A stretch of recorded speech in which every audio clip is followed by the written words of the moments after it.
Hello everyone. Good afternoon. Ito po, nasa loob po kami ng windmill. Kung napapansin nyo, yan po na pinaikutan po ito ng windmill. Ayan po. Ayan, windmill. Dito, pag akyat dito sa taas, ayan, patag area, and then counting pa slope. At saka kung napapansin nyo yung tuktok, ayan po yung tuktok na may kahoy. Ayan. Ayan po na may kahoy. Ayan yun. Doon po kami galing kanina.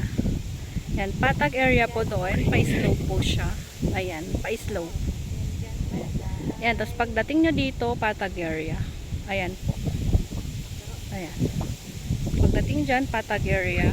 Pa-slope ng kaunti. Dito po is residential lot. Ito po residential lot po ito. Ayan. Ayan. Residential lot.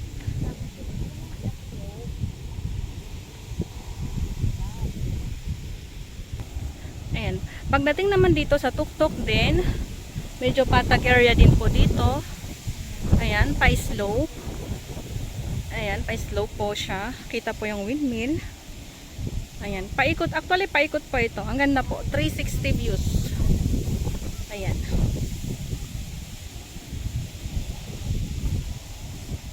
Ayan po.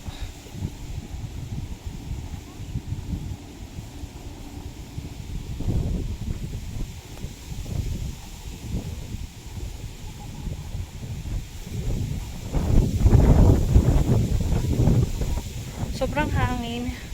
Kahit po sobrang init dito, mahangin pa din.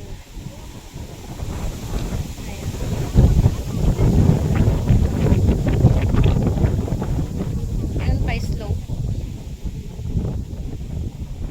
Dito ang windmill.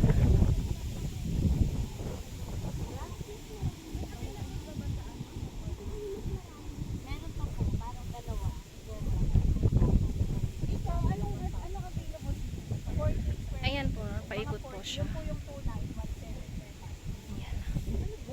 Oh, 2,900. Sabi mo 3,000.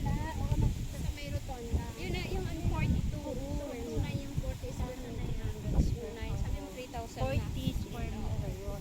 Yung farm lot dun yan sa baba. Yung talaga sa may entrance. Kasi baka Pero bigger ka na.